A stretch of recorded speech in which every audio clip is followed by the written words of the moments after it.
What's going on, dudes and dudettes? So four-star cornerback Danny Lang from Powerhouse Modern Day out here in SoCal did commit to USC yesterday on Wednesday, so that was very cool to see. Obviously, his final teams were like Auburn and Oregon, so definitely got another one over Oregon. But yeah, one of those more talented players from out here in SoCal, so definitely very happy he chose USC. And USC looks like they're returning the most starters in the Big Ten, 9 on offense and 8 defensively, so hopefully that ends up helping them out during the season. And looking at their Big Ten commits, according to Rivals, they already had 3 in the top 10, hopefully, and I'm pretty sure Danny Lang will be in the top 10 as well, so they should have at least 4, which is pretty dominating as of right now. And then the most NFL wide receivers drafted all time by school, USC is still up there at number 1 with 54, so that's pretty cool. And even like a guy who's going to be their next one, especially in the first round, Kyle Lemon, looks like he signed a deal with Adidas, so he's going to be part of that with the rookie class. And then it looks like some of the teams he's been working out for, the Saints, Commanders, both top 10 picks, also the Browns, who has the number 6 and 24 pick, even the Titans too at number 4. So yeah, he's definitely getting a lot of attention, which is really cool for him. And yeah, sadly we did hear like Wayman Jordan and a couple other players. Looks like they're going to be out for the rest of spring. It's not going to be like very crazy. They just had some procedures done. Also like tight ends, Walter Matthews and Tucker Ashcraft both had some stuff, but they're not going to be out for too long, which is the more positive thing as of right now.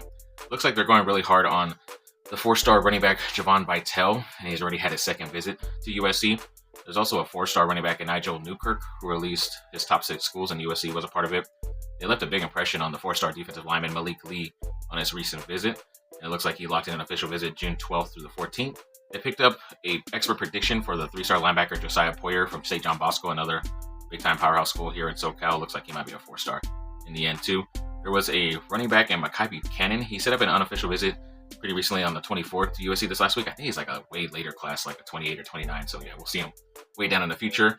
4-star safety Pole Moala looks like he reclassified to this year's class in 2027, and USC is not on that list right there, but I think they're still going to be in the running at some point. Elijah Staples has set up a lot of spring practices and a couple unofficial visits. He's going to be coming to USC March 31st, which is coming up soon, and one of the top players in that 2028 class. He recently visited USC from San Bernardino. His name is Austin Atala, and he's a 4-star offensive lineman already, and he's 6'8", 270, so they definitely got to get him on the roster in the future. And 4-star safety Jaden Aparicio Bailey, one of those top guys out there from Alabama, and USC left a good impression with him as well. And one of the last guys right here, 4-star defensive lineman Ali Feliti Tui Halamaka. Looks like they're really pushing in on him. He's a 6'4", 260-pound player from Westlake Village, and he's a number 17th ranked defensive lineman in California, but he's definitely going to be jumping up because with those type of numbers, with your height and size, he's definitely going to be very productive in his senior year in high school coming up. So yeah, hopefully they get a lot of these guys in this recruiting update I gave you, and yeah, looking forward to the future with USC football.